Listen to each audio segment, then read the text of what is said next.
ஆண்டவராகிய இயேசு கிறிஸ்துவின் இணையற்ற நாமத்தினாலே உங்கள் யாவரையும் வாழ்த்தி வரவேற்கிறேன். கர்த்தருடைய பரிசுத்த நாமத்திற்கு மகிமை உண்டாவதாக. இந்த நாளிலும் நாம் கர்த்தருடைய வார்த்தையை தியானிக்கப் போகிறோம். பரிசுத்த ஆவியானவர் தம்முடைய பிரசன்னத்தினாலே நம்மை மூடி மறைத்து தம்முடைய சத்தத்தை கொண்டு நம்மோடு கூட பேசுவாராக. ஹல்லேலூயா, ஹல்லேலூயா. கர்த்தர் நம்மை அதிகமாய் நேசிக்கிறார். ஆமென், பிரைஸ் தி லார்ட். இந்த ஜெபத்தை நாம் செய்து ஆண்டவருடைய வார்த்தைக்கு நேராய் நாம் கடந்து போகலாம். உங்களுடைய ஸ்க்ரீனில் இந்த ஸ்லைட்ஸ் கொடுக்கப்பட்டிருக்கிறது. நீங்கள் இதை பார்த்து இந்த ஆண்டவருடைய வார்த்தையை உங்கள் உள்ளத்தின் ஆழத்தில் பெற்றுக்கொண்டு அதிக பலனை கொடுக்கும்படியாக ஆண்டவர் விரும்புகிறார். ஆமென், பிரைஸ் தி லார்ட், ஹல்லேலூயா. அன்பின் பரலோக பிதாவே, உமது ஒரே பேரான குமாரனை எனக்காக எங்களுக்காக பூமிக்கு அனுப்பி அவர் என்னுடைய பாவங்களுக்காக பாடுபடவும் இரத்தம் சிந்தி மரிக்கவும் கல்வாரி சிலுவையிலே ஒப்பு கொடுத்தீரே, உமக்கு கோடா கோடி நன்றிகள். இன்றைக்கும் உமது வார்த்தைகளை பெற்றுக்கொள்ள என் இருதயத்தையும் என் கண்களையும் என் செவிகளையும் திறப்பீராக.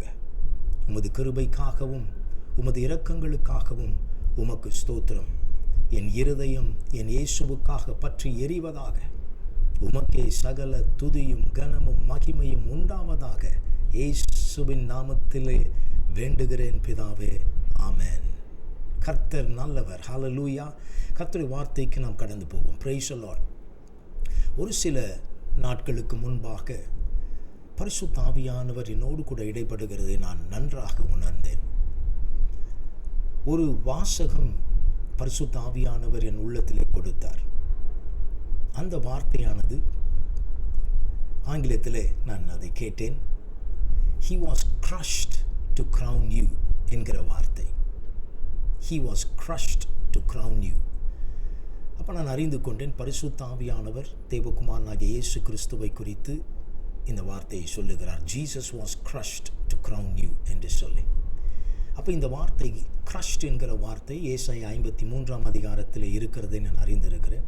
உடனடியாக ஏசாயா 53ஆம் அதிகாரத்தில் இந்த வார்த்தையை நான்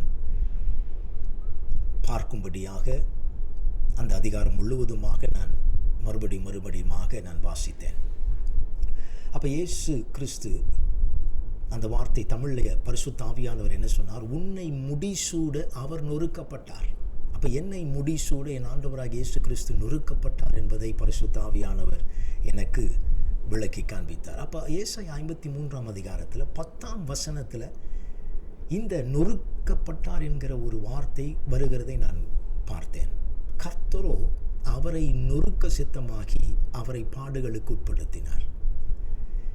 இந்த வசனமானது பிதாவாகிய தேவன் தம்முடைய ஒரே பேரான குமாரனாகிய இயேசு கிறிஸ்துவை நொறுக்க சித்தமாகி அவரை பாடுகளுக்கு உட்படுத்தினார் என்று வேதம் சொல்லுகிறது.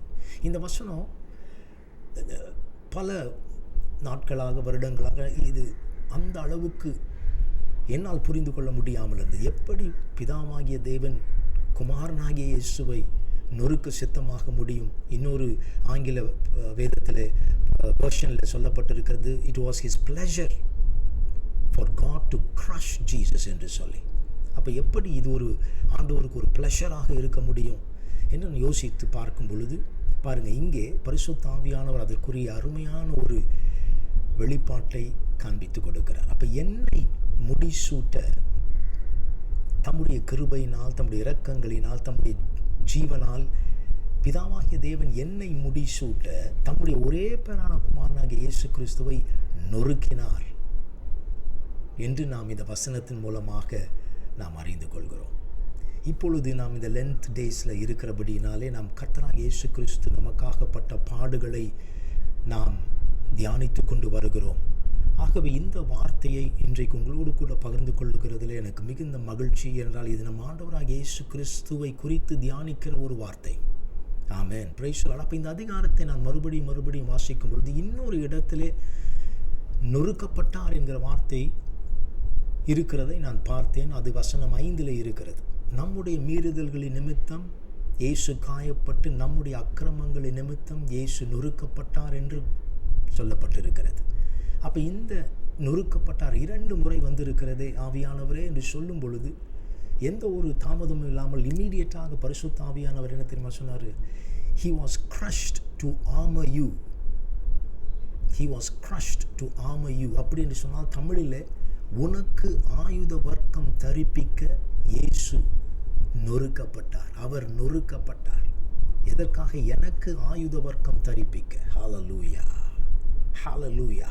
இப்போ இந்த வசனம் என்னை, இந்த வெளிப்பாடு என்னை மிகவும் அசைத்தது.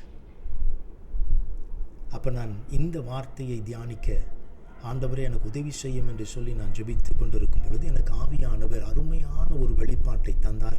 அதை நான் உங்களோடு கூட பகிர்ந்து கொள்ளுகிறேன். இந்த 2வது வார்த்தையை குறித்து நாம் இன்றைக்கு தியானிக்க போகிறோம். அப்போ இயேசு கிறிஸ்து என்னை முடிசூட அவர் நொறுக்கப்பட்டார்.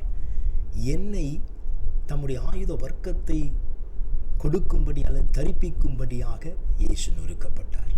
ஆமென், ஹல்லேலூயா. அப்போ இந்த 2வது வார்த்தையை நாம் இன்றைக்கு தியானிப்போம். இப்போ இயேசு கிறிஸ்து என்று சொல்லும் பொழுது நமக்காக கல்வாரி சிலுவையிலே நொறுக்கப்பட்டார், காயப்பட்டார், குத்தப்பட்டார் என்று நாம் வாசிக்கிறோம். அவர் கடந்து போன பாதை மிகவும் கொடூரமான ஒரு பாதை, வலி வேதனை நிறைந்த, வியாகுலம் நிறைந்த ஒரு பாதை. இப்போ இயேசு கிறிஸ்து கடந்து போன பாதை. அப்போ இந்த இயேசு கிறிஸ்து கடந்து போன பாதையில் அவர் பாடுபடும் பொழுது என்னை ஆயுத வர்க்கத்தினால் தரிப்பித்தார் என்று பரிசுத்த ஆவியானவர் சொன்னாரே, இது வேதத்தில் எங்கே இந்த குறிப்பு இருக்கிறது? இயேசு காயப்படும் பொழுது எப்படி எனக்கு அவர் ஆயுத வர்க்கத்தை கொடுத்தார்? இந்த கான்டெக்ஸ்ட்டை நம்ம எங்கே பார்க்க முடியும் என்று நான் தியானிக்கும் பொழுது பரிசுத்த ஆவியானவர் முதல் பஸ்காவை தியானிக்கும்படியாக யாத்திராகமம் 12ஆம் அதிகாரத்திற்கு என்னை நடத்தினார். ஆமென். நமக்கு நல்லா தெரியும், இயேசு கிறிஸ்து உச்சம் தலை முதல் உள்ளங்கால் வரைக்குமாக நமக்காக காயப்பட்டார், நொறுக்கப்பட்டார். அப்போ யாத்திராகமம் 12ஆம் அதிகாரத்தை வாசிக்கும் பொழுது அங்கே சில காரியங்களை நாம் பார்க்கிறோம். நீங்கள் உங்களுக்கு நேரம் கிடைக்கும் பொழுது இந்த அதிகாரத்தை நீங்கள் தியானித்து பாருங்கள். அப்போ யாத்திராகமம் 12ஆம் அதிகாரத்தில் இப்படிப்பட்ட குறிப்புகளை நாம் பார்க்கிறோம். தேவாதி தேவன் மோசேயின் மூலமாக இஸ்ரவேலுக்கு கொடுத்த கட்டளைகள் அல்லது அவர்களுக்கு கொடுத்த ஒரு இன்ஸ்ட்ரக்ஷன்ஸ். ஏன் இப்படி நீங்கள் செய்யும் பொழுது இந்த கடைசி வாதைக்கு நீங்கள் தப்பித்துக் கொள்ளுவீர்கள் என்று ஆண்டவர் அவர்களுக்கு கொடுத்த ஒரு சில கட்டளைகள். ஆமென், பிரைஸ். அங்கே பாருங்க, வேதம் சொல்லுகிறது ஒவ்வொரு குடும்பமும் ஒரு ஆட்டுக்குட்டியை அவர்களுக்காக எடுத்து, ஏமன், அதை 4வது நாளிலே என்ன செய்யணுமாம்? அங்கே இரவு நேரம் வரும் பொழுது அந்த ஆட்டுக்குட்டியை அடித்து அதன் இரத்தத்தில் கொஞ்சம் எடுத்து தெளித்து, எங்கே தெளிக்கணும்? அவர்கள் தங்கி இருக்கிற அந்த வீட்டு வாசலிலே தெளித்து, அந்த வீட்டு கதவு மேலே தெளித்து, அதன் மாம்சத்தை நெருப்பினால் சுட்டு புளிப்பில்லா அப்பத்தோடும் கசப்பான கீரையோடும் அதை புசிக்க கடவர்கள் என்று ஆண்டவராகிய இயேசு கிறிஸ்து நமக்காக பலியிடப்பட போகிறார் என்பதை குறிக்கும்படியான முதல் பஸ்கா. அப்போ அவர்கள் இந்த ஆட்டுக்குட்டியை இப்படியெல்லாம் செய்யும் பொழுது அவர்கள் மேசியா தங்களுக்காக இறங்கி வருவார், நமக்காக இப்படியாய் நொறுக்கப்படுவார் என்பதை அவர்கள் அறிந்து கொள்ளும்படியாக இப்படிப்பட்ட ஒரு காரியம் அவர்களுக்கு கொடுக்கப்படுகிறது. அப்போ நாம் மரணத்திலிருந்து மீட்கப்படும்படி இயேசு மரணத்தை ருசித்தார். ஆமென், பிரைஸ் தி லார்ட். அப்போ இந்த முதல் பஸ்கா ஆண்டவராகிய இயேசு கிறிஸ்து அவர்தான் நமக்காக இறங்கி வந்த தேவ ஆட்டுக்குட்டியானவர், அவர்தான் கடைசி பஸ்கா என்பதை காண்பிக்கும்படியாக நடத்தப்பட்ட ஒரு நிகழ்வு. ஆமென், பிரைஸ் தி லார்ட். அப்போ அந்த ஆட்டுக்குட்டி அடிக்கிறார்கள், அந்த ரத்தத்தை எடுத்து வீட்டு கதவிலே அந்த நிலக்காலிலேயும் அந்த மேற்சட்டத்திலேயும் அவர்கள் தெளிக்கிறார்கள். அது சிலுவைக்கு அடையாளமாக இருக்கிறது. அப்போ இயேசு கிறிஸ்துவின் ரத்தம் நமக்கு ரட்சிப்பை தந்தது மட்டுமல்ல, ஒரு பாதுகாப்பையும் ஒவ்வொரு நாளும் தருகிறது என்பதை குறிக்கிறதா இருக்கிறது. அது மட்டுமல்ல, அந்த ஆட்டுக்குட்டியை நெருப்பினாலே, அதனுடைய மாம்சத்தை எப்படி பண்ணணுமா? நெருப்பினாலே சுட்டு புளிப்பில்லா அப்பத்தோடு கசப்பான கீரையோடும் புசிக்க வேண்டுமா? அப்போ நெருப்பு எதை காண்பிக்கிறது? நமக்காக நம்முடைய பாவங்களுக்கு விரோதமாக தேவனுடைய கோபாக்கினை இருந்ததே, அந்த கோபாக்கினை இயேசுவின் மேல் வந்தது, அந்த ஆட்டுக்குட்டியின் மேல் வந்தது என்பதை காண்பிக்கும்படியாக இந்த ஆட்டுக்குட்டியுடைய மாம்சம் நெருப்பினால் சுடப்படுகிறது. புளிப்பில்லாப்பத்தோடு புசிக்க வேண்டும். அது எதை காண்பிக்கிறது? புளிப்பு என்று சொன்னாலே அது பாவத்தை காண்பிக்கிறதா இருக்கிறது, மனுஷனுடைய பெருமையை காண்பிக்கிறதா இருக்கிறது, மனுஷனுடைய சுய நீதியை காண்பிக்கிறதா இருக்கிறது. ஆனால் புளிப்பில்லா என்று சொல்லும் பொழுது இயேசு கிறிஸ்து பாவமற்றவராக, ஆமென், ஹல்லேலூயா, நமக்காக தம்மை தாமே தாழ்த்தி சிலுவையின் மரண பரியந்தம் தம்மை ஒப்பு கொடுத்து அவர்தான் பரலோகத்திலிருந்து இறங்கி வந்த மன்னாவாக நமக்காக பிற்கப்படும்படியாக ஒப்பு கொடுக்கப்பட்டார். அப்போ அதை நினைவு கூறும்படியாக. அப்போ கசப்பான கீரை எதை காண்பிக்கிறேன்னு சொன்னால், அப்படிப்பட்ட பாவம் இல்லாத இந்த அப்பமானவர், ஆமென் ஹல்லேலூயா, நமக்காக எப்படியானார்? கசப்பான கீரையாய் மாறினார், நொறுக்கப்படும்படியாய் மாறினார். நம்முடைய பாவ கசப்பை, நம்முடைய பாவத்தின் விளைவாகிய சகல சாபங்களையும் நோய்களையும் வியாதிகளையும் தரித்திரத்தையும் அவர் எடுத்துக்கொண்டு அப்படிப்பட்ட ஒரு கசப்பாக அவர் மாறினார் என்பதை நினைவு கூறும்படியாக இந்த பஸ்கா அவர்களுக்கு கொடுக்கப்பட்டது. ஆமென், பிரைஸ் தி லார்ட். அப்போ இது பஸ்காவை தியானிக்கும் பொழுது நாம் இயேசு கிறிஸ்துவுடைய பாடுகளை தியானிக்கிறோம். அவர்தான் நம்முடைய பஸ்கா. ஆமென். அவருடைய காயங்களை நாம் தியானிக்கிறோம். Price the Lord. பாருங்க, இதில் ஒரு சுவாரஸ்யமான ஒரு காரியம். இது எப்படி நம்மை ஆயுத வர்க்கத்தினால் ஆண்டவர் தரிப்பிப்பதற்கு சமானமாக இருக்கிறது என்று பார்க்கும் பொழுது, ஆண்டவர் அவர்களுக்கு கொடுத்த ஒரு கட்டளையை பாருங்கள். அந்த கட்டளைகளை அந்த இன்ஸ்ட்ரக்ஷன்ஸை பார்க்கும் பொழுது இங்கே வேதம் சொல்லுகிறது, அதை புசிக்க வேண்டிய விதமாவது. அப்போ ஆண்டவர் எப்படி இதை புசிக்க வேண்டும் என்பதை அழகாக ஆண்டவர் அவர்களுக்கு கொடுத்திருக்கிறார். என்ன சொன்னார்? நீங்கள் உங்கள் அறைகளில் கச்சை கட்டி கொண்டும், கச்சைன்னு பெல்ட், ஹல்லேலூயா, உங்கள் கால்களில் பாதரட்சை தொடுத்து கொண்டும். பாருங்க, காலில் என்ன இருக்கணுமா? ஷூஸ் இருக்கணுமா? ஹல்லேலூயா.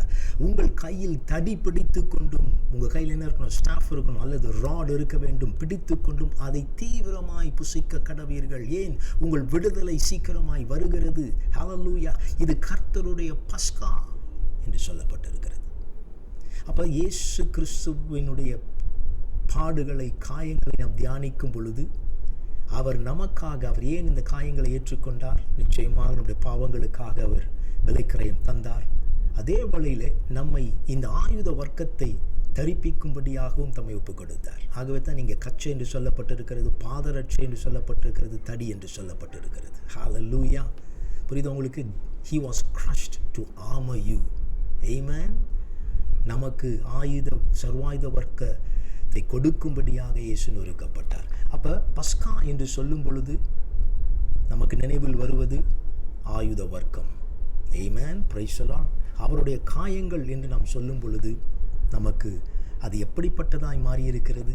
இன்றைக்கு ஆயுதங்களாய் மாறியிருக்கிறது. ஆனால் ஒரு மிகப்பெரிய வித்தியாசம், இயேசு கிறிஸ்து கல்வாரி சிலுவையிலே நமக்காக மிகப்பெரிய ஒரு யுத்தத்தை செய்தார். எதற்காக? நமக்காக அந்த ஜெயத்தை மறுபடியும் பெற்றுக் கொடுக்கும்படியாக. முதலாவது நாம் இழந்து போன மகிமையை, அந்த வெற்றியை, ஜெய வாழ்க்கையை மறுபடியுமாக கடைசி ஆதாமாக இயேசு நமக்கு பெற்றுக் கொடுக்கும்படியாக அவர் இந்த சிலுவையின் பாதையின் வழியாய் கடந்து சென்று நமக்காக யுத்தம் செய்தார். பிசாசின் தலையை தம்முடைய கால்களுக்கு கீழாக நசுக்கி ஜெயித்தார். ஹல்லேலூயா. அப்போ ஜெயித்த அவர் நமக்கு இந்த ஆயுத வர்க்கத்தை எதற்காய் தந்தார்? நாம் மறுபடியும் போராடி ஜெயிப்பதற்காகவா? அல்ல, நமக்கு அந்த ஜெயத்தையும் தந்திருக்கிறார். ஆனால் இந்த ஜெயத்திலே நாம் நிற்கும்படியாக நாம் இந்த போராட்டத்தை செய்கிறோம் என்கிற நினைவு நமக்கு இருக்க வேண்டும். நாம் ஜெயத்தை பெற்றுக்கொள்ளும்படியாக போராடுகிறவர்கள் அல்ல. என்றால் இயேசு போராடி நமக்காய் ஜெயத்தை கொடுத்தார். ஆனால் இன்றைக்கு நாம் அந்த ஜெயத்திலே நின்று பிசாசு நமக்கு எதிராய் வருகிற அந்த பொல்லாங்கனை எதிர்த்து நாம் போராடுகிறோம். இதுதான் வித்தியாசம். ஆமென். சரி, இன்றைக்கு நாம் இயேசுவின் காயங்களை ஒவ்வொன்றாக நாம் தியானிக்க போகிறோம். அந்த காயங்கள் எப்படி நமக்கு ஆயுதங்களாக ஆண்டவர் மாற்றி கொடுத்தார் என்பதை நாம் பார்க்க போகிறோம். ஆமென். கொடுக்கப்பட்ட நேரத்தில் நாம் இதை தியானிக்க போகிறோம். இது மிகவும் உங்களுக்கு பிரயோஜனமாக இருக்கும். கர்த்தர் உதவி செய்வாராக. முதலாவது இந்த 2 வசனங்களை உங்களுக்கு மறுபடியும் காண்பித்து கொடுக்க விரும்புகிறேன். ஏசாயா 53ஆம் அதிகாரத்தை வாசித்து பாருங்கள். விசேஷமாக 4-5 வசனங்கள். இயேசு நொறுக்கப்பட்டார், எப்படி நொறுக்கப்பட்டார் என்பதை தெளிவாக கொடுத்திருக்கிறது. அதே வேளையில் அவருடைய காயங்கள் நமக்கு ஆயுத வர்க்கமாக மாற்றப்பட்டிருக்கிறது என்பதை எபேசியர் 6ஆம் அதிகாரத்தில் நாம் பார்க்கிறோம். எப்படிப்பட்ட சர்வாயுத வர்க்கத்தை தேவன் நமக்கு தந்திருக்கிறார் என்று சொல்லி. ஹல்லேலூயா, ஹல்லேலூயா. ஸோ ஒவ்வொன்றாக நாம் பார்ப்போம். Price the Lord. முதலாவது, இயேசு கிறிஸ்து வாரினால் அடிப்பிக்கப்பட்டார் என்று வேதம் நமக்கு காண்பித்து கொடுக்கிறது. யோவான் 19:1. அப்போ முதலாவது இயேசு கிறிஸ்து இந்த வாரினால் அடிக்கப்படும்படியாக பிலாத்து தன்னுடைய சேவகர்களிடத்தில் இயேசுவை ஒப்புக் கொடுத்த பொழுது அவர்கள் அவரை கொண்டு போய் அந்த வாரினாலே இயேசுவை அடித்தார்கள். அவர் நொறுக்கப்பட்டார். பாருங்கள், ரோம சேவர்களுடைய அந்த வார் எப்படி இருக்குன்னு சொன்னால், அந்த அந்த அந்த கசை எப்படி இருக்கும், அந்த விப் எப்படி இருக்குன்னு சொன்னால், அதுக்கு அதனுடைய காரியம் பார்த்தீங்கன்னா நிறைய லெதர் ஸ்ட்ராப்ஸ் இருக்குமா, தோல் பட்டைகள் இருக்கும். அதில் ஒரு 4-5 தோல் பட்டைகள் இருக்குமா. அந்த தோல் பட்டைகளிலே அதனுடைய நுனி பகுதியிலே கூர்மையான எலும்புகள் இருக்கும், இல்லைன்னா ஆணிகள் தொங்க விடப்பட்டு இருக்குமா. அப்போ என்ன ஆகும்னா, அடிக்கும் பொழுது அது சதையை பீத்து அடி வாங்குகிறவர்களுடைய ரத்தம் கொட்டும்படியாக, வலியிலே அவர்கள் துடிக்கும்படியான அப்படிப்பட்ட ஒரு தண்டனை தான் இந்த வாரினால் அடிப்பிக்கப்படுகிறது. இயேசு கிறிஸ்து உங்களுக்காக எனக்காக இந்த இடத்தை எடுத்துக்கொண்டார். ஓ ஹல்லேலூயா! அவர் எந்த ஒரு அநீதியும் செய்யவில்லை. அவரிடத்தில் பாவம் இல்லை என்று வேதம் சொல்லுகிறது. ஆனாலும் ஒரு பாவியை போல உங்களுக்காக எனக்காக இயேசு கிறிஸ்து பாவமானார் என்று வேதம் சொல்லுகிறது. இயேசு கிறிஸ்து பாவமானார். அப்போ அந்த இடத்துல ஒரு குற்றம் சுமத்தப்பட்டவராக இயேசு கிறிஸ்து தம்மை தாமே ஒப்புக் கொடுத்தார். வேதம் சொல்லுகிறது, அவர் நமக்காக பாவமானார், ரத்தம் சிந்தினார்.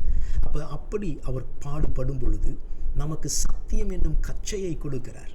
ஹல்லேலூயா, ஆமென். அப்போ அவர் வாரினால் அடிப்பிக்கப்படும் பொழுது இயேசு கிறிஸ்து அதை எப்படி மாற்றுகிறார்? நமக்கு ஒரு சர்வாயுத வர்க்கமாக அதை சத்தியம் என்னும் கச்சையாக மாற்றி நமக்கு தந்திருக்கிறார். ஹல்லேலூயா, சத்தியம் என்னும் கச்சை. அவர் நம்முடைய அநியாயங்களுக்காக நொறுக்கப்பட்டார். அவருடைய சத்தியத்தை நமக்கு கச்சையாக தந்திருக்கிறார். ஹல்லேலூயா. அப்போ கச்சை என்று சொல்லும் பொழுது, இந்த கச்சை அந்த காலத்தில் எப்படின்னா, தங்களுடைய பட்டயத்தை தொங்க விடும்படியாக பயன்படுத்துகிற ஒரு கச்சை. அப்போ அந்த கச்சை எப்படி இருக்கணும் பாருங்கள். ஆமென், ஹல்லேலூயா. பீந்து விடக்கூடாது, அது இடுப்பில் நல்லா நிற்கணும். இந்த பட்டயத்தை தாங்கக்கூடிய அளவுக்கு அதற்கு ஒரு பலன் இருக்க வேண்டும். ஆமென். அப்படிப்பட்ட வாழ்க்கையை தான் இயேசு கிறிஸ்து நமக்கு தந்திருக்கிறார். சத்தியத்திலே நடக்கிற ஒரு வாழ்க்கை பாருங்கள். சத்தியத்திலே நடக்கிறவர்களால் தான் இப்படிப்பட்ட பிசாசின் போராட்டங்களை ஜெயிக்க முடியும். ஆமென், ஹல்லேலூயா. அப்போ கச்சைக்கும் பட்டயத்திற்கும் இணைப்பு உண்டு. அப்போ உங்களுடைய என்னுடைய வாழ்க்கையில் சத்தியத்திலே நடக்கிறோமா? ஆமென், பிரைஸ் தி லார்ட். அப்போ இந்த சத்தியத்தை குறித்து நான் பல காரியங்களை பார்க்க முடியும். உங்களுக்கு ஒரு சில வசனங்களை நான் காண்பிக்கிறேன். யோவான் 8ஆம் அதிகாரத்தில் வாசித்து பாருங்கள். சத்தியத்தை அறிவீர்கள், சத்தியம் உங்களை விடுதலையாக்கும். அப்படி என்று சொன்னால் தேவன் நமக்கு அவருடைய வார்த்தையை தந்திருக்கிறார். 36ஆம் வசனத்தில் குமாரன் உங்களை விடுதலையாக்கினால் மெய்யாகவே விடுதலையாவீர்கள். அப்படின்னு சொன்னால் தேவகுமாரனாகிய இயேசு கிறிஸ்துவே நமக்காக இறங்கி வந்த சத்திய தெய்வம். ஹல்லேலூயா. அது மட்டுமல்ல, வேதம் யோவான் 16:13 சத்திய ஆவியானவர் வரும்பொழுது அவர் உங்களை சகல சத்தியத்திற்குள்ளும் உங்களை நடத்துவார். அப்போ தேவனுடைய வார்த்தை, குமாரனாகிய இயேசு கிறிஸ்து, அவரை குறித்து தியானிக்கும் பொழுது அவர் நம்மை விடுதலையை நடத்துகிறார். அது மட்டுமல்ல, சத்திய ஆவியானவர் நம்ம என்ன செய்கிறார்? சகல சத்தியத்திற்குள்ளும் நடக்கும்படியாக நம்மை நடத்துகிறார். ஹல்லேலூயா. அதே போல் ஒவ்வொரு ஆயுத வர்க்கமும் நமக்கு, ஒவ்வொரு ஆர்மர் பீஸும் நமக்கு ஒரு எச்சரிக்கை கொடுக்கிறது. அப்போ இந்த சத்தியம் என்னும் கச்சை எதை காண்பிக்கிறது என்று சொன்னால், கலாத்தியர் 5:1 வாசித்து பாருங்கள். நீங்கள் மறுபடியும் அடிமைத்தனத்தின் நுகத்துக்குட்படாமல், பாருங்கள், ரட்சிக்கப்பட்டிருக்கிறோம், ஆனால் மறுபடியுமாக நம்ம என்ன செய்கிறோம்? இந்த பாவ அடிமைத்தனத்தின் நுகத்துக்குள்ளே மாட்டிக்கொள்கிறோம், அல்லது பிசாசின் அடிமைத்தன நுகத்துக்குள்ளே நாம் மாட்டிக்கொள்கிறோம். வேதம் சொல்லுகிறது, அப்படி நுகத்துக்குட்படாமல் கிறிஸ்து நமக்கு உண்டாக்கின அந்த சுதந்திரத்திலே நிலை கொண்டிருங்கள் என்று வேதம் சொல்லுகிறது. ஹல்லேலூயா. ஆண்டவர் தந்திருக்கிற இந்த சத்தியம் என்னும் கச்சையை அணிந்து கொண்டு நிலை கொண்டிருங்கள், சத்தியத்தில் நிலை கொண்டிருங்கள். ஹல்லேலூயா, ஹல்லேலூயா. கர்த்தர் உதவி செய்வாராக. சரி, இரண்டாவது பாருங்கள், இயேசு கிறிஸ்து அவர் தம்முடைய ஆவியை தேவனிடத்தில் ஒப்புக் கொடுத்த பிறகு வேதம் சொல்லுகிறது, அவர் இறந்து விட்டாரா என்று அவரை பார்க்கும்படியாக என்ன செய்யலாம்? ஒரு சேவகன் ஒரு ஈட்டியை எடுத்து அவருடைய விலாவிலே குத்துகிறான். குத்தின உடனே வேதம் சொல்லுகிறது, ரத்தமும் தண்ணீரும் பீரிட்டு வந்தது என்று சொல்லி. ஓ ஹல்லேலூயா. அப்போ அது எதை காண்பிக்கிறது? கடைசி சொட்டு ரத்தம் வரைக்குமாக நம்முடைய ஆண்டவராகிய இயேசு கிறிஸ்து நமக்காக ரத்தம் சிந்தினார். முதல் சொட்டு ரத்தம் கெத்செமனேயிலே அவர் நமக்காக வேறு வழியாக பெரும் துளிகளாக அவருடைய ரத்தத்தை சிந்தினார். இங்கே கடைசியாக கல்வாரி சிலுவையிலே தம்முடைய கடைசி சொட்டு ரத்தத்தையும் நமக்காய் சிந்தினார். ஹல்லேலூயா, ஹல்லேலூயா. ஆமென். அப்படிப்பட்ட ஜீவனுள்ள தேவனுடைய குமாரனாகிய கிறிஸ்து நமக்காக பாடுபட்டார். ஓ ஹல்லேலூயா. அப்போ இது எதை காண்பிக்கிறது? நீங்கள் யோவான் 19:34 வாசித்து பாருங்கள். இது எதை காண்பிக்கிறது? அப்போ இயேசு இந்த காயத்தை அவர் ஏற்றுக்கொள்ளும் பொழுது நமக்கு இந்த காயத்தின் வழியாக ஒரு நீதியின் மார்க்கவசத்தை நமக்கு தருகிறார். ஹல்லேலூயா. தந்திருக்கிறார் நீதியின் மார்க்கவசம். என்று சொன்னால் அவர் விலாவிலே குத்தப்பட்டார், இருதயத்திலே குத்தப்பட்டார். ஆமென். ஹல்லேலூயா. அந்த இருதயம் ரப்சர்ட் ஹார்ட் என்று சொல்லுகிறார்கள். அப்பதான் அந்த ரத்தமும் தண்ணீரும் வெளியே வர முடியும். His heart was ruptured. உண்மையாகவே இயேசு நம்மை நேசித்து நம்மை மறுபடி பிதாவினிடத்திற்கு கொண்டு போகும்படி தம்முடைய இருதயம் நொறுக்கப்பட ஒப்பு கொடுத்தார். அது மட்டுமல்ல, நமக்கு நீதியின் மார்க்கவசத்தை கொடுக்கும்படியாக, பிசாசை எதிர்த்து நிற்கும்படியான இந்த மார்க்கவசம் நமக்கு கொடுக்கப்பட்டிருக்கிறது. ஹல்லேலூயா. இது நீதி என்னும் மார்க்கவசம். ஆமென். ஹல்லேலூயா. இது யாருடைய நீதி? எப்படிப்பட்ட ஒரு நீதி? ஒரு சில வசனங்களை நாம் பார்ப்போம். ரோமர் 5:17 நீங்கள் எப்படியாகிலும் மனப்பாடம் செய்து இந்த வசனத்தை புரிந்து கொண்டு அறிந்து கொண்டு இந்த வசனத்தை தியானியுங்கள். ஏன்னா இதில் தான் நமக்கு ஆளுகிற ஜெயம் இருக்கிறது. ஆமென். பாருங்கள், வேதம் சொல்லுகிறது, ஒருவனுடைய மீறுதலினாலே அந்த ஒருவன் மூலமாய் மரணம் ஆண்டு கொண்டு இருக்க. இது யாரை காண்பிக்கிறது? முதல் ஆதாமை காண்பிக்கிறது. அவன் ஒருவனாலே என்ன ஆயிற்று? மரணம் ஒவ்வொரு மனுஷனுடைய வாழ்க்கைக்குள்ளும் வந்து ஆண்டு கொண்டு இருக்க, கிருபையின் பரிபூர்ணத்தையும் நீதியாகிய ஈவின் பரிபூர்ணத்தையும் பெறுகிறவர்கள் இயேசு கிறிஸ்து என்னும் ஒருவராலே ஜீவனை அடைந்து ஆளுவார்கள் என்பது அதிக நிச்சயமாமே. ஹல்லேலூயா. உங்கள் வாழ்க்கையிலே ஆளுகிறீர்களா? ஆமென். உங்கள் பாவம் கட்டுகளுக்கு விரோதமாய் ஆளுகிறீர்களா? உங்கள் நோய்கள் வியாதிகளுக்கு விரோதமாக ஆளுகை செய்கிறீர்களா? பிசாசின் தொல்லைகள் பிரச்சனைகளுக்கு விரோதமான ஆளுகை உங்களுக்கு இருக்கிறதா? ஆமென். ஏன்? நீதியின் ஈவாகிய பரிபூர்ணத்தை பெற்றுக்கொள்ளுகிறவர்கள் இயேசு கிறிஸ்துவின் மூலமாய் ஆளுவார்கள் என்பது நிச்சயம் என்று வேதம் சொல்லுகிறது. அதுவும் அதிக நிச்சயம் என்று வேதம் சொல்லுகிறது. அப்படி மார்க்கவசத்தை ஆண்டவர் நமக்கு தந்திருக்கிறார். அவருடைய நீதினால். இது சுய நீதி அல்ல, அவருடைய இயேசுவின் நீதி, கிருபையின் ஈவு இது. இந்த நீதியை பெற்றவர்கள் நாம் ஆளும்படியாக ஆண்டவர் நம்மை வைத்திருக்கிறார். இதை நீங்கள் ஏசாயா 61 வாசித்து பாருங்க. அங்கே ஆண்டவர் தீர்க்க தரிசனமாய் உரைக்கப்பட்டது கிறிஸ்து இயேசுவின் மூலமாய் நிறைவேற்றப்பட்டு இருக்கிறது. இன்றைக்கு நாம் கர்த்தரால் நாட்டப்பட்டவர்கள், அவருடைய நாம மகிமைக்காக நீதியின் விருட்சங்கள் என்று எண்ணப்படுகிறவர்கள். We are the trees of righteousness என்று வேதம் நமக்கு காண்பித்து கொடுக்கிறது. Hallelujah. Hallelujah. Glory to Jesus. அப்ப பாருங்க, துயரப்பட்டவர்கள் சீர்படுத்தவும் நம்மை சீர்படுத்தும்படியாக இயேசு கிறிஸ்து வந்தார். நம்மை தம்முடைய நீதிக்குள்ளே நடத்தும்படியாக இயேசு கிறிஸ்து வந்தார். ஆகவே தான் நம்முடைய சாம்பலுக்கு பதிலாக சிங்காரத்தையும், துயரத்துக்கு பதிலாக ஆனந்த தைலத்தையும், ஒடுங்கினாவிக்கு பதிலாக துதியின் உடையையும் இயேசு நமக்கு தந்திருக்கிறார். ஹல்லேலூயா. ஹல்லேலூயா. சரி, இந்த ஆயுத வர்க்கம், இந்த ஆமர் பீஸ் எதை நமக்கு காண்பித்து கொடுக்கிறது என்று சொன்னால், பாருங்க, நீதி என்று சொல்லும் பொழுது நாம் கிறிஸ்துவின் நீதியை ஏற்றுக்கொண்டவர்கள். எப்படி ஆபிரகாம் தேவனை விசுவாசித்து அது அவனுக்கு நீதியாக எண்ணப்பட்டதோ, ஆமென். அப்போ அதே போல் நாமும் இன்றைக்கு இயேசு கிறிஸ்து அவர் எனக்காக பாடுபட்டு ரத்தம் சிந்தி மரித்தார், 3ஆம் நாள் உயிரோடு கூட எழுந்தார் என்று அவரை விசுவாசித்த பொழுது நாமும் தேவ நீதியாக எண்ணப்பட்டிருக்கிறோம். ஆமென். அப்போ அந்த சிட்சை என்று சொல்லப்படுகிறது, ஒரு தகப்பன் ஒரு மகனை சிட்சிப்பது போல நீதிமான்களுக்கு வரும் சிட்சை என்று வேதம் நமக்கு காண்பித்து கொடுக்கிறது. ஏனென்றால் இந்த சிட்சையின் மூலமாக ஆண்டவர் நம்மை சீர்படுத்துகிறார், நம்மை ஸ்திரப்படுத்துகிறார், நம்மை மறுரூபமாக்குகிறார். அதே வேளையில் நமக்கு ஆசீர்வாதங்களையும் பலனாக கொடுக்கிறார். ஆமென். அப்போ ஒரு சிட்சையின் வழியாய் கடந்து போகிறீர்களா? சோர்ந்து போகாதிருங்கள். சிட்சை என்று சொல்லும் பொழுது அது சந்தோஷமான காரியம் அல்ல, அது துக்கமான காரியம்தான். ஆனால் நீங்கள் அதில் வேதம் சொல்லுகிறது, பழகினவர்களாகும் பொழுது அது எப்படிப்பட்ட காரியத்தை கொடுக்குமாம்? நீதியாகிய சமாதான பலனை கொடுக்கிறது. ஹல்லேலூயா. அப்போ உற்சாகப்படுங்கள். ஆமென். பாருங்க, பாவக்கட்டுகள் சிட்சை அல்ல. தேவன் அப்படி சிட்சிக்கிறவர் அல்ல. நோயை கொண்டோ வியாதிகளை கொண்டோ ஆண்டவர் சிட்சிக்கிறவர் அல்ல. ஆமென். Praise the Lord. ஹல்லேலூயா. ஒரு விதமான ஆண்டவர் நம்மை ஒரு சூழ்நிலைகளுக்குள்ளே கொண்டு போகிறார். ஒருவேளை உங்களை சுற்றி இருக்கிற ஜனங்கள் உங்களுக்கு விரோதமாக பேசலாம், உங்களுக்கு விரோதமாக காரியங்களை செய்யலாம். இப்படிப்பட்ட சிட்சையின் வழியாய் கடந்து போகும் பொழுது ஹல்லேலூயா. ஒன்றை நன்றாக அறிந்து கொள்ளுங்கள், தேவன் உங்களோடு கூட இருக்கிறார். இந்த சிக்ஷையிலே நீங்கள் ஜெயிக்கும் பொழுது நீதியாகிய சமாதான பலனை நீங்கள் கொடுக்கிறீர்கள். ஆமென். Praise the Lord. மூன்றாவது காயத்தை நாம் இயேசு கிறிஸ்துவின் சரீரத்திலே பார்க்கும் பொழுது பாருங்கள், நன்மை செய்கிறவராய் சுற்றித் திரிந்த இந்த ஆண்டவராகிய இயேசு கிறிஸ்துவினுடைய பாதங்களை கல்வாரி மரத்தில் என்ன செய்கிறார்கள்? ஒன்றாக இணைத்து மிகப்பெரிய ஆணியை கொண்டு அவருடைய பாதங்களை சிலுவை மரத்தோடு அறைகிறார்கள். ஓ, எத்தனை வேதனையான ஒரு காரியம்!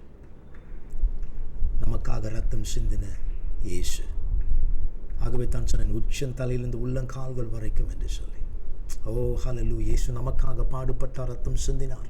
எதற்காக? நமக்கு சமாதானத்தின் சுவிசேஷத்திற்குரிய ஆயத்தம் என்னும் பாதரட்சை கொடுக்கும்படியாக. வாவ், ஹல்லேலூயா. அப்போ அவர் நமக்காய் காயப்படும் பொழுது அவர் நம்மை நினைத்து பார்க்கிறார் என்றால் நாம் தான் அவருக்கு முன்பாக வைக்கப்பட்ட அந்த சந்தோஷம். ஆமென். அப்போ அவர் காயப்படும் பொழுது எனக்கு அதை ஒரு ஆயுத வர்க்கமாக மாற்றி கொடுக்கிறார். உங்களுக்கு அதை கொடுத்திருக்கிறார். என்ன? சுவிசேஷம், சமாதானத்தின் சுவிசேஷத்தின் பாதரட்சை. ஹல்லேலூயா. உங்கள் பாதங்களை பாருங்கள், ஆண்டவர் இதை நமக்கு அணிவித்து இருக்கிறார் அல்லது தரிப்பித்து இருக்கிறார். ஹல்லேலூயா. glory to Jesus. ஏன்?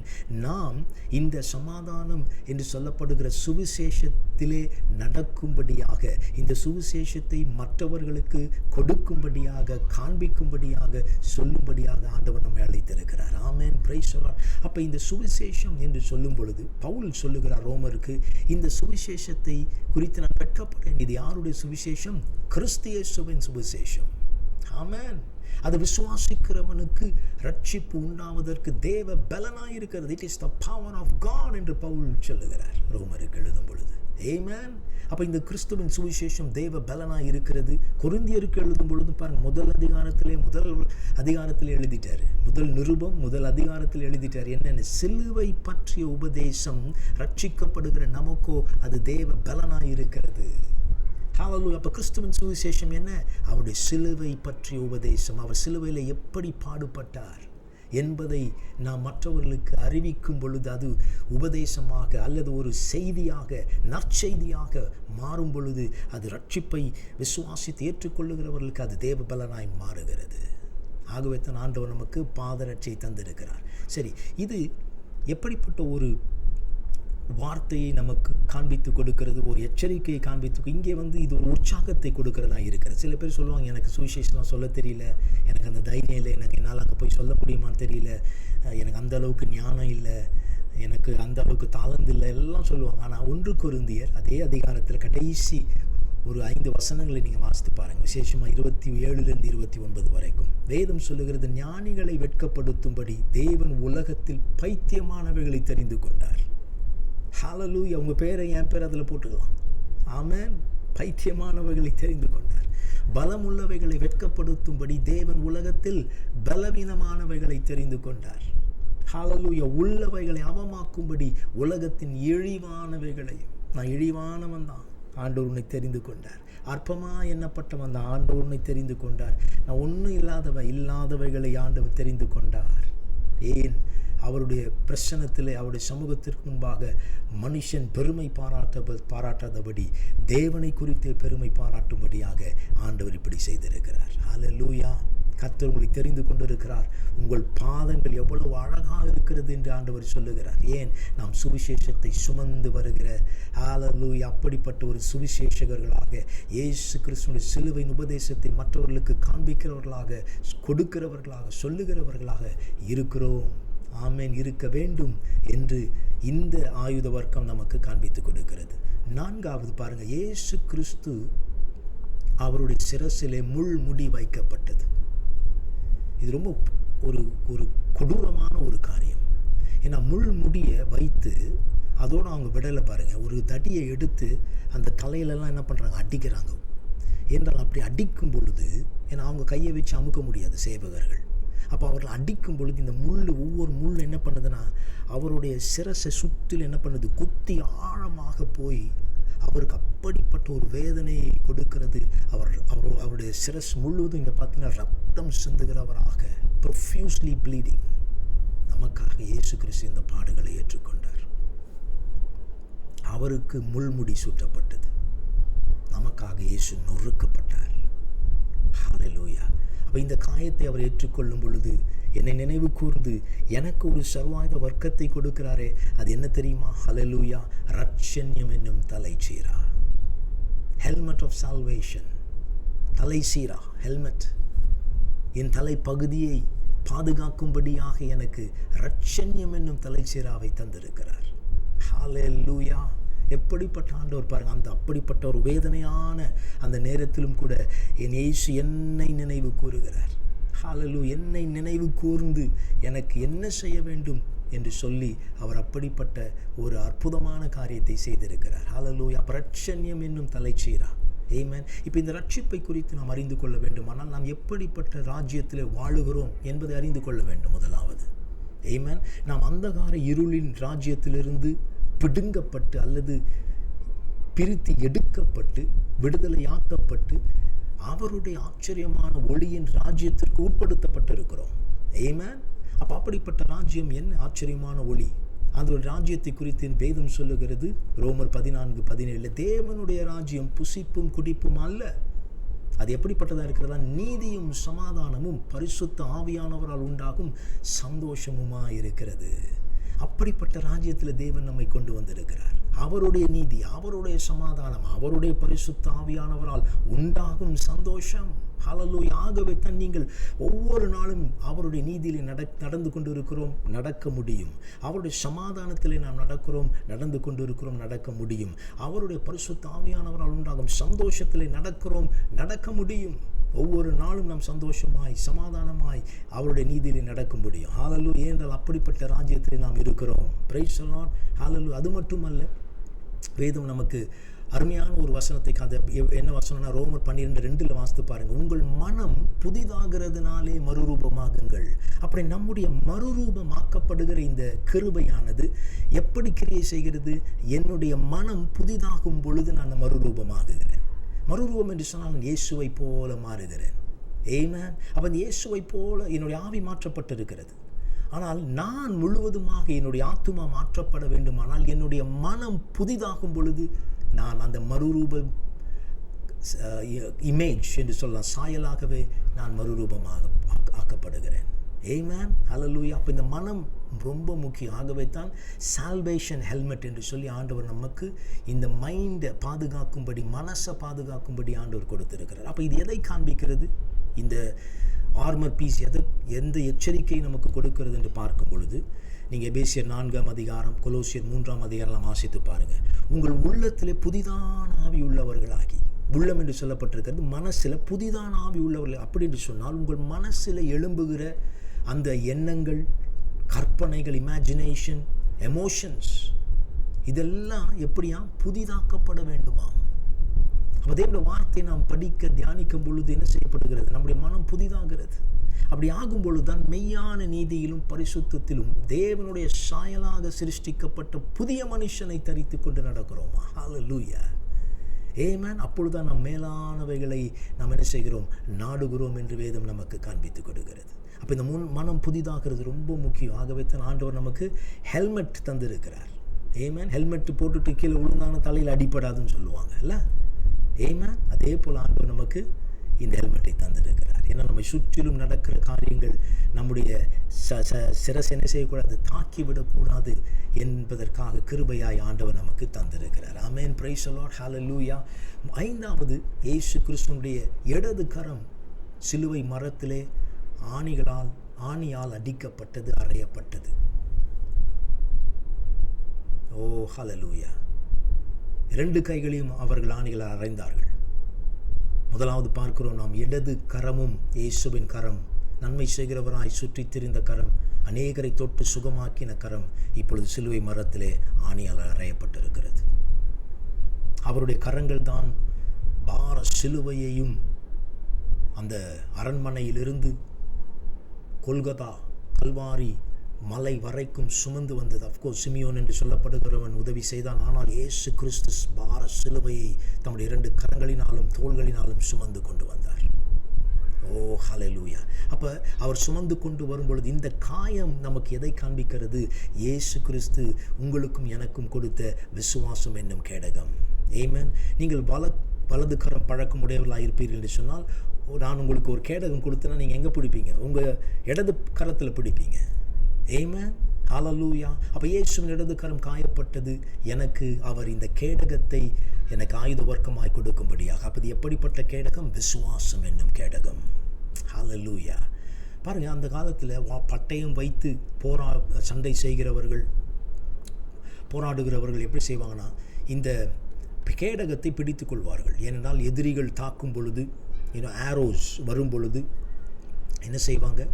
இந்த கேடகத்தை வைத்து தடுப்பார்கள். அப்போ இந்த கேடகம் யூஸ்வலாக 10 கிலோகிராம் அல்லது 18 கிலோகிராம் இல்லை 12 கிலோகிராம் அப்படி இருக்கும். அப்போ இதை தூக்கி கொண்டு ரொம்ப நேரம் என்ன செய்ய முடியாது, அவர்களால் எதிரிகளுடைய தாக்குதல்களை தடுக்க முடியாது. அப்போ என்ன செய்வாங்கன்னா, ஷோல்டரில் என்ன பண்ணுவாங்களாம், ஒரு ஸ்ட்ராப் வந்து என்ன பண்ணுவாங்களாம், கட்டி கொண்டு அதை அந்த ஷீல்டோடு கட்டி விடுவார்கள். அப்போ இந்த ஷீல்டு கேடகத்தினுடைய முழு கிட்டத்தட்ட முக்கால்வாசி பலு எங்கே போயிடுமா? தோள்பட்டைக்கு போயிடுமா. அப்போ உங்களுக்கு எப்படி இருக்கும்? உங்கள் இடது கையில் ஈஸியாக என்ன பண்ணலாம், நீங்கள் மூவ் பண்ணலாம். பாருங்கள், இயேசு கிறிஸ்து நமக்காய் இந்த பார சிலுவை தம்முடைய தோள்களிலே சுமந்தார். எதற்கு? உங்களுக்கு எனக்கும் இந்த கேடகத்தை கொடுக்கும் வழியாக. ஹல்லேலூயா. இது எப்படிப்பட்ட கேடகம்? விசுவாசம் என்னும் கேடகம். எபேசியர் 6ஆம் அதிகாரத்தில் சொல்லப்பட்டிருக்கிறது, பொல்லாங்கன் எய்யும் அக்கினி ஆஸ்திரங்களை எல்லாம் அவித்து போடத்தக்கதாய். அப்போ பொல்லாங்கன் எய்கிற ஆஸ்திரம் எப்படிப்பட்டது? அக்கினி ஆஸ்திரம். எரிகிற வார்த்தைகள், எரிகிற காரியங்கள், நமக்கு விரோதமாய் அவன் எரிகிறான். எய்யும் அக்கினி ஆஸ்திரங்கள், இதை அவித்து போடும்படியாக ஆண்டவர் நமக்கு விசுவாசம் என்னும் கேடகத்தை தந்திருக்கிறார். பாருங்கள், எல்லாத்தையும் அவித்து போடக்கூடிய ஒரு கேடகம் நமக்கு கொடுக்கப்பட்டிருக்கிறது. எல்லாத்தையும் அவித்து போட முடியும். கேடகம் கொடுக்கப்பட்டிருக்கிற இந்த கேடகம் எப்படி? விசுவாசத்தை பயன்படுத்தி பிசாசனோட அக்கினி ஆஸ்திரங்களை எல்லாம் அவித்து போடுங்கள். ஹல்லேலூயா. விசுவாசம் இல்லாமல் தேவனுக்கு பிரியமாயிருப்பது கூடாத காரியம். அப்போ நாம் இந்த போராட்டத்தில் ஜெயிக்கிறவர்கள் நாம். விசுவாச கேடகம் நமக்கு கொடுக்கப்பட்டிருக்கிறது. பிசாசின் அக்கினி ஆஸ்திரங்கள் எதுவும் உங்களுக்கு எந்த ஒரு சேதத்தையும் என்ன செய்யக்கூடாது, கொண்டு வர முடியாது. ஆமென். ஈனோக்கு தேவனோடு சஞ்சரித்தான். ஏன்? அவன் விசுவாசித்தான். அவன் மரணத்தை காணாதபடிக்கு அவன் தேவனுக்கு பிரியமாயிருந்தபடினால தேவனே அவனை எடுத்துக்கொண்டார். அப்படிப்பட்ட வாழ்க்கையை நாம் வாழ முடியும் என்றால் விசுவாசத்தினாலே நீதிமான் பிழைக்கிறான். அப்போ இந்த விசுவாசம் என்னும் கேடகம் நமக்கு எதை காண்பிக்கிறது? விசுவாசம் கேள்வியினாலே வரும், கேள்வி தேவனுடைய வசனத்தினாலே வரும். அப்போ இந்த விசுவாசம் என்னும் கேடகத்தை நாம் பிடித்திருக்கிறோம் என்று சொன்னால் ஆண்டோட வார்த்தையை நாம் என்ன செய்ய வேண்டும்? அதிகமாய் படிக்க வேண்டும், தியானிக்க வேண்டும். தேவனுடைய வார்த்தை தான் நமக்கு விசுவாசத்தை கொடுக்கிறதாய், விசுவாசத்தை பெருக்குகிறதாய் இருக்கிறது என்பதை நாம் அறிந்து கொள்ள வேண்டும். தேவனுடைய வார்த்தையிலே நாம் நேரம் செலவு செய்யாமல் நான் விசுவாசிக்கிறேன் என்று சொல்ல முடியாது. ஆமென். விசுவாசிக்கிறவர்களுக்கு நடக்கிற அடையாளங்களாவன. ஆமென். ஆமென். பிசாசுகளை துரத்துவார்கள். ஹல்லேலூயா. அப்படிப்பட்ட பலனை தேவன் நம்முடைய விசுவாசத்தின் கேடகத்திலே கொடுத்திருக்கிறார். ஹல்லேலூயா. 6வது, அவருடைய வலது கரமும் சிலுவையிலே ஆணியால் அறையப்பட்டது. குஷ்டரோகியை தொட்ட கரம், அநேக வியாதியஸ்தர்கள், உடைந்து போனவர்களை தொட்டு சுகமாக்கின, ஆறுதல் படுத்தின, தூக்கி எழுப்பின. பேதுரு தண்ணிக்குள்ளே மூழ்கும் பொழுது, கடலுக்குள்ளே மூழ்கும் பொழுது ஓடி உடனடியாக அவனை பிடித்து தூக்கின அதே கரம் இன்றைக்கு சிலுவையில் அறையப்பட்ட ரத்தம் சிந்தி நன்மை செய்கிறவராய் சுற்றி திரிந்த அந்த கரம் இப்பொழுது சிலுவையில் அறையப்பட்டிருக்கிறது.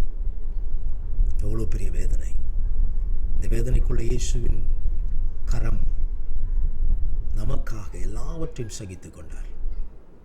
ஹல்லேலூயா. பாடுபடவும் ரத்தம் சிந்தவும் நமக்காக தம்மை ஒப்புக் கொடுத்தார். அப்போ அவர் அப்படி தம்முடைய வலது கரத்தை கொடுக்கும் பொழுது என்ன எனக்கு ஆயுத வர்க்கத்தை கொடுத்தார்? தேவ வசனமாகி ஆவியின் பட்டயத்தை நமக்கு தந்திருக்கிறார். அப்போ இடது பக்கத்தில் விசுவாசம் என்னும் கேடகம், வலது கரத்திலே தேவ வசனமாகிய ஆவியின் பட்டயம்.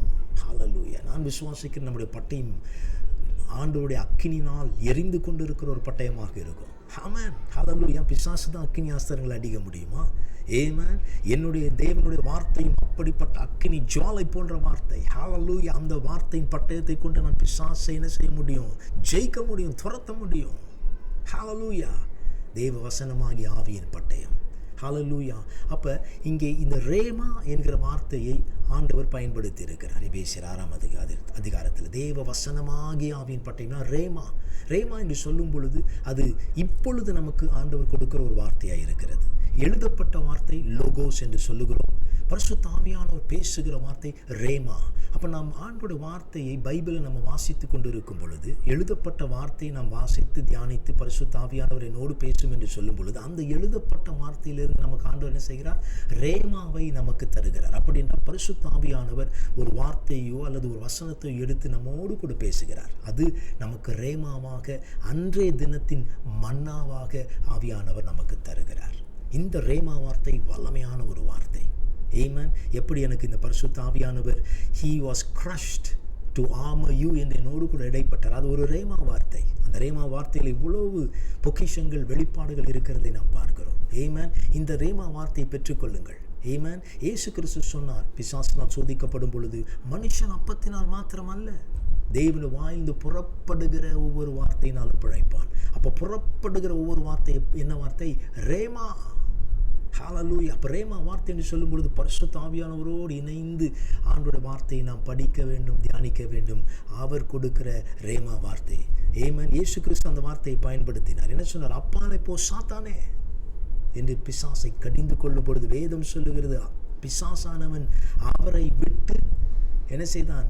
ஒரு காலம் வரைக்கும் அவரிடத்தில் வரவில்லை. ஆமென். He left him for a season என்று வேதம் நமக்கு காண்பித்து கொடுக்கிறது. ஹல்லேலூயா. அப்போ இது நமக்கு பட்டயம். ஆமென். Praise the Lord. அப்போ இங்கே இந்த பட்டயம் எதை காண்பிக்கிறது பாருங்க? இருபுறமும் கருக்குள்ள பட்டயம். ஆமென். இது நமக்கு ஒரு எச்சரிக்கையை நமக்கு தருகிறது. எப்படி இருபுறம், ஒரு புறமான அந்த கூர்மையான பகுதி எதை காண்பிக்கிறது? தேவனுக்கு கீழ்ப்படிந்திருங்கள்.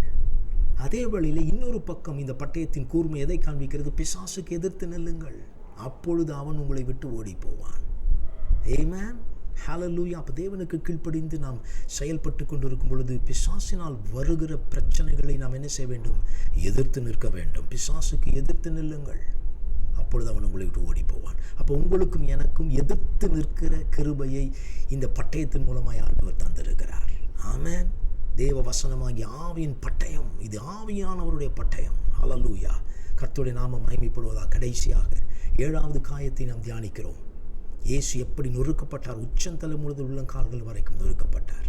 அவர் நொறுக்கப்பட்ட அவருடைய அந்த நிலையை பாருங்களேன். அவர் சொல்லுகிறார், 3 மணி நேரம் இருள் பூமி முழுவதையும் மூடிற்று என்று வேதம் சொல்லுகிறது.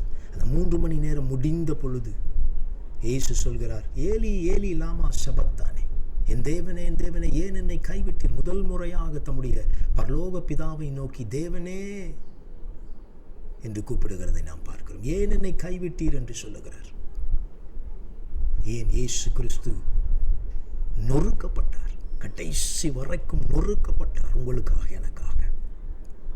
எதற்காக? இந்த 7வது ஆயுத வர்க்கத்தை காண்பிக்குமா உங்களுக்கு? எபேசியர் 6ஆம் அதிகாரத்தை வாசித்து பாருங்க. இது என்ன? ஆவியினாலே நாம் ஜெபம் பண்ணும்படி. பிதாவே உம்முடைய கரங்களை ஆவி ஒப்புக் கொடுக்கிறேன் என்று இயேசு ஒப்புக் கொடுத்தார். ஏன்? அந்த பரிசுத்த ஆவியானவரை நாம் பெற்றுக்கொண்டு ஆவியினாலே ஜெபிக்கும்படியாக, ஹல்லேலூயா, பரிந்து பேசும்படியாக, ஹல்லேலூயா, நமக்காக தம்மை தாமே இயேசு ஒப்புக் கொடுத்தார். ஆமென். அப்போ ஆவியினாலே ஜெபம் பண்ணி என்று சொல்லும் பொழுது அங்கே வேதம் நமக்கு எதை காண்பித்து கொடுக்கிறது? சகல எல்லா சமயத்திலும் பாருங்க, எந்த சமயத்திலும் சகல விதமான வேண்டுதலோடும் விண்ணப்பத்தோடும் ஆவியினாலே ஜெபம் பண்ணி.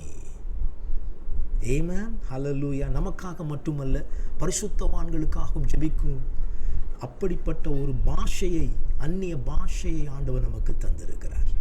ரோமர் 8:26-7 வசனங்களை வாசித்து பாருங்கள். பரிசுத்த ஆவியானவர் நமக்காக வேண்டுதல் செய்கிறார், ஆவியினாலே ஜெபம் பண்ணி. ஆமென். இது ஒரு வித்தியாசமான, ஒரு வல்லமையான ஒரு வரமாக ஆண்டவர் நமக்கு தந்திருக்கிறார். இது சர்வாயுத வர்க்கத்தை சேர்ந்ததாக இருக்கிறது. ஆமென். ஹல்லேலூயா. அப்போ இது நமக்கு என்ன ஒரு காரியத்தை காண்பித்து கொடுக்கிறது? ஒரு எச்சரிக்கை கொடுக்கிறது. பார்த்தீங்கன்னா, நீங்களோ பிரியமானவர்களே உங்கள் மகா பரிசுத்தமான விசுவாசத்தின் மேல் உங்களை உறுதிப்படுத்தி கொண்டு பரிசுத்த ஆவியானவருக்குள் ஜெபம் பண்ணி. அப்போ பரிசுத்த ஆவியானவருக்குள் நாம் ஜெபிக்க நாம் எப்படிப்பட்டவர்களாய் மாறுகிறோமா? மகா பரிசுத்தமான விசுவாசத்தில் உறுதி கொள்ளுகிறவர்களாய் மாறுகிறோம். ஹல்லேலூயா. ஆகவே தான் பரிசுத்த ஆவியானவருக்குள் ஜெபம் பண்ணுகிற இந்த ஒரு சர்வாயுத வர்க்கத்தை ஆண்டவர் நமக்கு தந்திருக்கிறார். நம்முடைய வாயை பயன்படுத்தும்படியாக ஆவியானவர் நம்மை நிரப்பி இருக்கிறார். தம்முடைய இந்த பாஷையை நமக்கு தந்திருக்கிறார். இது ஒரு கிருபையின் பாஷை, இது ஒரு வரத்தின் பாஷை. ஆமென், ஹல்லேலூயா. வேதம் சொல்லுகிறது, பரலோக பாஷைகளை பேசுகிறோம், நாம் மனுஷருடைய பாஷைகளை பேசுகிறோம். இது இரண்டுமே தேவனுடைய கிருபை வரம். ஹல்லேலூயா.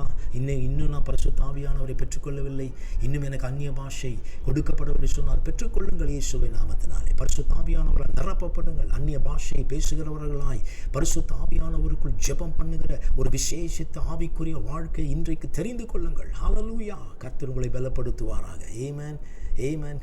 நாம் இயேசுவின் காயங்களை தியானிக்கிற இந்த லென்த் டேஸில் ஹல்லேலூயா, நாம் எப்படி இந்த காயங்களை ஆண்டவர் நமக்கு ஆயுதங்களாக மாற்றி கொடுத்தார்.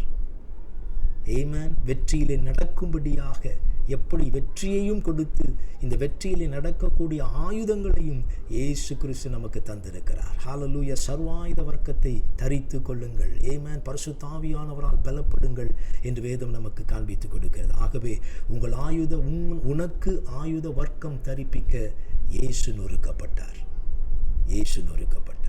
ஆமென். கர்த்தர் தாமே இந்த வார்த்தைகளை ஆசீர்வதிப்பாராக. சகல துதி கன மகிமை ஆண்டவருக்கு ஏறெடுக்கிறேன். ஒரு நிமிஷம் நாம் ஜெபிப்போமா? அன்புள்ள பிதாவே, உமக்கு ஸ்தோத்திரம். இந்த வார்த்தையை கேட்டுக்கொண்டிருந்த ஒவ்வொருவரையும் பரிசுத்த ஆவியானவரால் நிரப்பும்படியாய் இயேசுவின் நாமத்தினாலே ஜெபிக்கிறேன். இருக்கிற இடத்துல பரிசுத்த ஆவியானவர் ஒவ்வொருவரையும் உம்முடைய அபிஷேக தைலத்தினால் நிரப்புவீராக.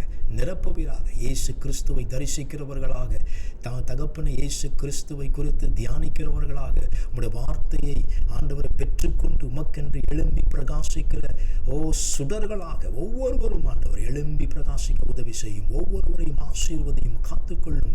அவர்கள் வீடுகளிலே இப்பொழுது தேவ பிரசனம் இறங்குவதாக, பிசாசின் கிரைகள் முறிக்கப்படுவதாக, அழிக்கப்படுவதாக, இயேசுவின் நாமத்தினாலே அற்புத அடையாளங்கள் நடப்பதாக. சுகவீனமாய் பலவீனமாய் இருக்கிறவர்களுக்கு இயேசுவின் நாமத்தினால் இப்பொழுது சுகத்தின் அற்புதங்கள் நடப்பதாக. பரிசுத்த ஆவியானவர் ஒவ்வொருவரையும் சுகமாக்குவீராக, விடுதலையாக்குவீராக, எழுப்புவீராக. உமக்கென்று எழும்பி பிரகாசிக்க உதவி செய்யும். எல்லா தேவைகளையும் சந்திப்பீராக. தரித்திரங்கள் இயேசுவின் நாமத்தினாலே முறிக்கப்படுவதாக. சாபங்கள் இயேசுவின் நாமத்தினாலே முறிக்கப்படுவதாக. ஒவ்வொருவரும் விடுதலையால் நிரப்பப்படுவார்களாக.